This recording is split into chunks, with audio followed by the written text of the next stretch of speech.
బెంగళూరు మొత్తం క్రాకర్స్తో నిండిపోయింది. ఒక దీపావళి జరుపుకున్నారు. దీపావళి కాదు, దీపావళికి పదింతలుగా సంబరాలు జరుపుకున్నారు.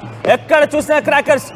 బెంగళూరులో ఏకంగా ప్రభుత్వమే అధికారికంగా అక్కడి డిప్యూటీ సీఎం డికే శివకుమార్ తానే స్వయంగా ఆ జెర్సీని వేసుకొని మరి సపోర్ట్ చేయండి బెంగళూరుకి, ఈసారి సపోర్ట్ బెంగళూరు గెలుస్తుంది, ఈసారి కప్పు నాందే అని చెప్పి డికే శివకుమార్ కూడా మాట్లాడుకొచ్చారు. అంటే అర్థం చేసుకోండి ఈసారి ఏం జరిగింది, ఎంత ఉత్కంఠ కొనసాగిందనేది.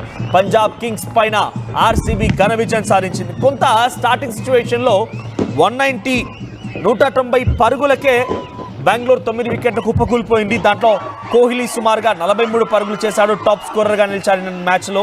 ఆ తర్వాత చాలామంది కూడా శ్రమించారు, కానీ ఏమాత్రం కూడా ఫలించలేకపోయింది. ఆ తర్వాత ఛేదనకు దిగిన ఇన్నింగ్స్, సెకండ్ ఇన్నింగ్స్కి దిగినటువంటి పంజాబ్ కింగ్స్ 7 వికెట్లకి 184 పరుగులు మాత్రమే చేసి కుప్పకూలిపోయింది. దీంతో 2 వికెట్ల తేడాతో 17 స్కోర్ చేయాల్సి ఉండగానే ఇంకా అందరు కుప్పకూలిపోయారు. పంజాబ్ కింగ్స్ కుప్పకూలిపోయింది.